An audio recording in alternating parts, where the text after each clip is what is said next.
Magandang umaga, narito na ang PTV Balita ngayon. Muling inulit ng Pilipinas at 13 kaalyadong bansa na walang legal na basihan ang pag-angking ng China sa South China Sea, kasabay ng ika-10 anibersaryo ng ruling o desisyon ng Permanent Court of Arbitration. Sa pamamagitan ng ibinahaging pahayag ng Department of Foreign Affairs, muling pinagtibay ng Pilipinas, Australia, Canada, Estonia, Germany, Italy, Japan, Latvia, Lithuania, New Zealand, Romania, Slovenia, United Kingdom at United States of America ang desisyon ng arbitral ruling noong 2016 sa ilalim ng UNCLOS o United Nations Convention on the Law of the Sea.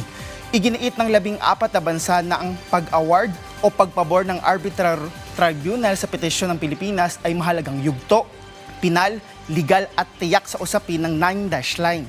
Magugunitang nakasad sa 2016 South China Sea arbitral ruling na walang sapat na batayan ang 9-dash line na sinasabi ng China.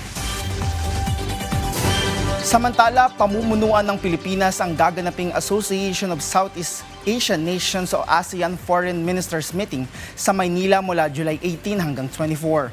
Kasabay din ito ang pagdiriwang ng ika-50 anibersaryo ng Treaty of Amity and Cooperation in Southeast Asia o TAC.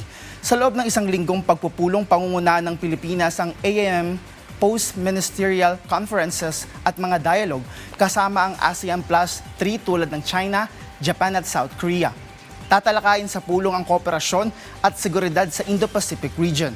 Ngayong araw, July 12, magpupulong ang Pilipinas at iba pang foreign ministers ng ASEAN kasama ang Myanmar sa Bangkok, Thailand. Layo ng pulong na maibalik ang kapayapaan at demokrasya sa Myanmar matapos ang kudeta noong 2021. At yun ang mga balita sa oras na ito. Para sa iba pang updates, i-follow at ilike kami sa aming social media accounts at PTVPH. Ako si Rod Lagusad, para sa Bayan.